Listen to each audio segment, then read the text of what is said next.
Hey everybody, Josh Sigurdson, World Alternative Media here, and as many of you may know, Glenn Greenwald, who, by the way, founded The Intercept, and of course was a big part of getting the information on Edward Snowden on the NSA several years ago out there, he has resigned from The Intercept, which he claims has censored him if he ever in any way tried to say anything negative about Joe Biden. This really tells you about how crazy it has gotten in media and how close we really are to tin pot dictatorship type censorship, as this post on Twitter said as of yesterday. It says, my resignation from The Intercept.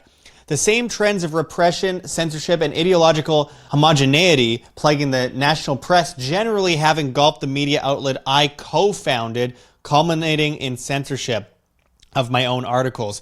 Glenn Greenwald is being censored, or was being censored, on his articles written for the news site that he founded. So he had to end up resigning from it. You have this backlash from The Intercept, which is now trying to raise money, because obviously they're going to get completely trashed. They've lost a huge amount of their readership over the past year or so.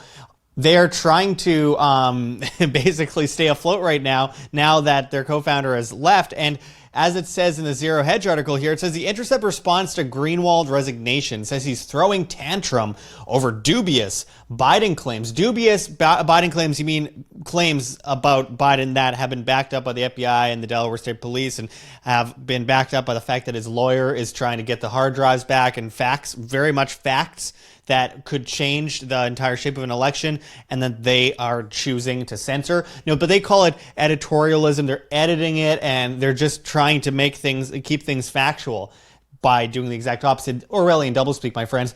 As the article says, in a post with comments disabled, the editors of The Intercept have responded to Greenwald's decision to leave, writing, the narrative Glenn presents about his departure is teeming with distortions and inaccuracies, all of them designed to make him appear as a victim rather than a grown person throwing a tantrum.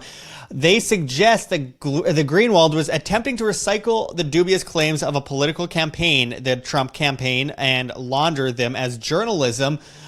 We assume they're referring to the undisputed contents of the Hunter Biden laptop, along with evidence from two former Biden associates implicating Joe Biden in numerous corrupt acts involving his son, Hunter. The Intercept includes several low blows in their response. They say, and I quote, we have the greatest respect for the journalist Glenn Greenwald used to be. By the way, they're completely redefining the word journalist to mean people who toe the establishment line at this point, because what Glenn Greenwald wrote in the article can actually be found now, because he did post the article that was initially edited and censored. It says here on Zero Hedge, here's the censored Biden story that forced Glenn Greenwald to quit the firm he founded.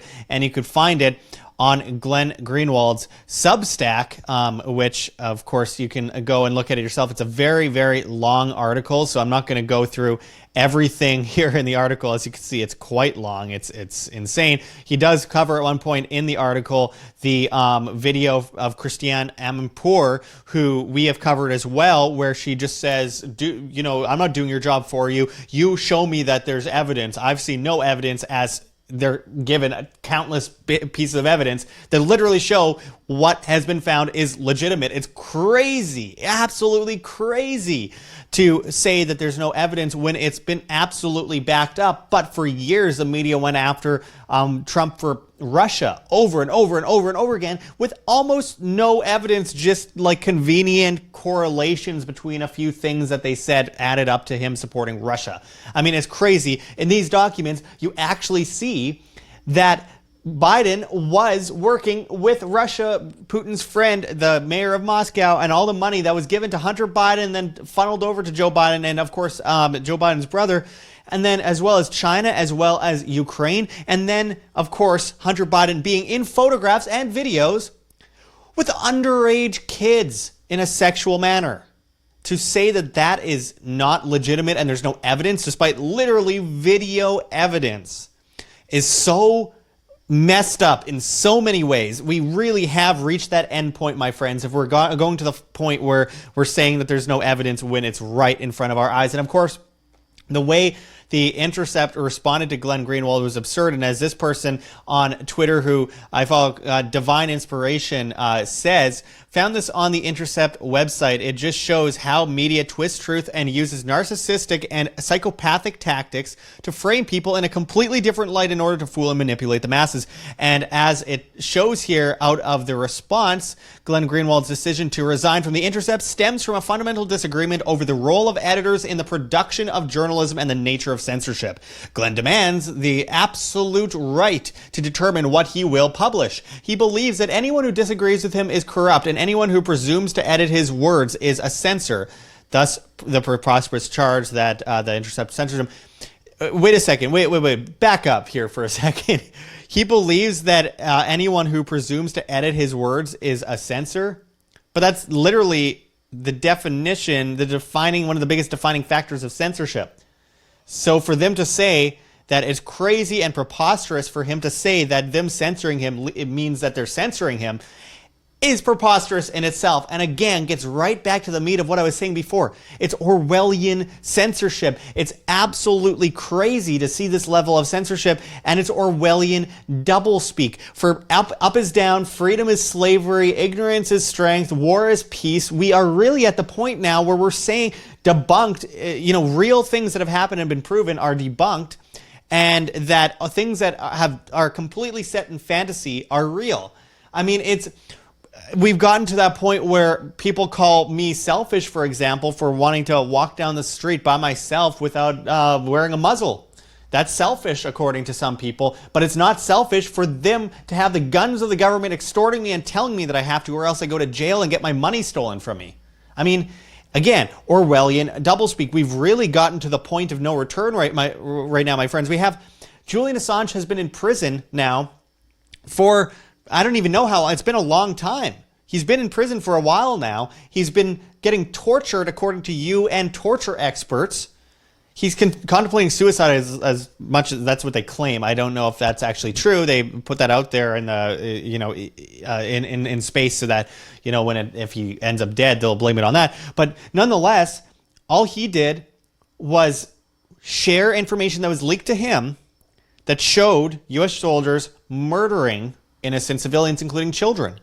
They don't punish the people murdering people. They punish the person that talks about it. Is that free press? Is that free speech? Is that free journalism? No. It's dictatorships that throw people in prison for such a thing. Edward Snowden is in hiding in Moscow. He's expecting a child now for leaking information about how the U.S. government was spying on everyone. And of course, no one denies that information is now useful. But they say that he was treasonous for doing that. It's not treasonous unless you're secretly going under the covers and reporting things from one government to another. That's treason by definition. What he did was enlighten the public about the criminal activities of the organized crime racket we call government. But he's in hiding. Countless people are in jail right now for speaking the truth. Most of us have been deleted off of YouTube and Facebook and Twitter and now MailChimp and PayPal and all these different entities for speaking and not towing the line of the establishment, which, by the way, and Glenn Greenwald is of the left, by the way, but by the way, it's funny how previously it was the left that said, free speech for so many years and attacked people who weren't in favor of free speech on the right. And we're always about being able to be offended. And then it was the left that was saying they were against big monopolies and all these big things. And now they're offended by everything, and they promote these big tech companies that are the biggest monopolies in the world to have a monopoly over what's said and done. I mean, I thought they hated the market. Now they're supporting a government-controlled market, which is fascism, censoring the words of the populace. And they're offended by everything. They want to muzzle people. I mean, it's the literal opposite of everything they claim for so long. Of course, we got deleted off of YouTube with 155,000 subscribers. We can't even tell most of those people that we've been deleted. So I hope you hit the like button on BitChute and hit the notification bell, as well as on LBRY/Odysee, as well as on Flote.app.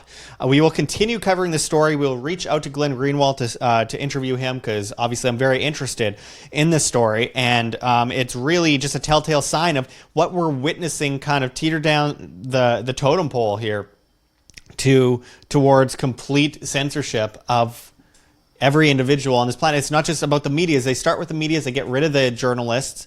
They have propagated messages that are shoved down people's throats, and they keep going down from there until they shut up every single individual just sitting in their living room trying to speak out on these topics, while their neighbors report them to the police because they heard them say something that was anti-government, while they're tied to social credit scores that tell people if they can or cannot eat, can or cannot get a job, have a bank account, etc., based on their subservience. That's the end game for all of these kinds of situations. With technocracy that we're witnessing grow on a global scale today, that's exactly where we're going. And if we don't do anything about it soon, or yesterday for that matter, we're going down with the ship and forever hold our peace. It's really sad. Anyways, I'm going to continue covering this story. Make sure to hit the like button. Check those links below. GoFundMe, Patreon, Subscribestar. We are 100% viewer funded. Of course, there's Bitcoin, which will show on the screen after this as well. Our address is also linked below in the description, as well as our CoinTree link, which shows you all the different cryptocurrencies you can donate in. Of course, you can go to our website, www.iamband.com, to join our newsletter. It takes 2 seconds. Just put your email in. It helps us greatly. And of course, we have a merchandise store, and I urge people to go to Twitter and go to our pinned message at World Alt Media and retweet our message about being deleted from YouTube. We really appreciate it, guys. We're putting as much of the weight of the say of the public on the shoulders of Team YouTube right now on Twitter because of what they have done and their complete disrespect for free speech. Anyways, appreciate everyone watching, and until next time, this is Josh Sigurdson signing out from World Alternative Media. Find the truth, be the change. Hi, this is Tim Pichot, the Liberty Advisor, and if you're looking for a financial advisor who gets it, who knows what's going on, I'm here at Jekyll Island, Georgia. Right behind me is the Jekyll Island Club, which is where the plan for the Federal Reserve was hatched in 1910 and ultimately put into place December 23rd, 1913. Now, most advisors have no idea about the Federal Reserve. They have no idea, the insidious nature of it, and more importantly, they don't know how to protect you and your family's money. And really, it's not even about your money. It's about your quality of life. It's about putting you on a path to be able to protect yourself for what's coming down in the future. Now, if you don't know the past, you're not going to be able to know what's coming down the pipeline. They put all the clues out in front of us. It's very obvious what's coming. But for most advisors, I would say probably 99% of them, they have no idea what's going on. They're incentivized to not talk about this stuff. They're not allowed to talk about this stuff, and even if they would be allowed to talk about this stuff, they're not, because it's not great for business. Well, I'm a guy that's been putting myself out there for over a decade to try to help you and your family put you on a better path. So if you have an old 401k, an old IRA, you're about to retire, please check out thelibertyadvisor.com. You can see all the different ways that I am different from the average advisor who is out there, so that way we can help put you and your family on a much better path towards achieving all of your retirement goals. Thank you.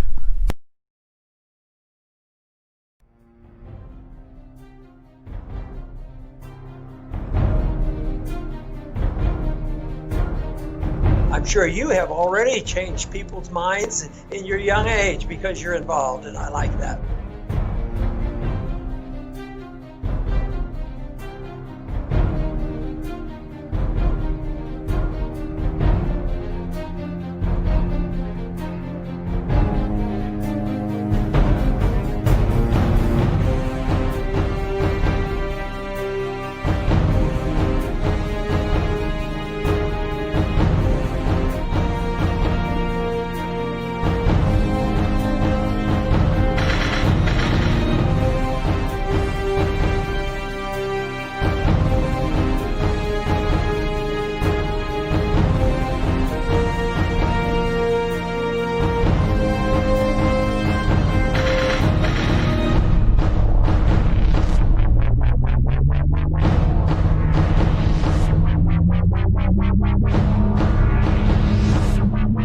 Thank you.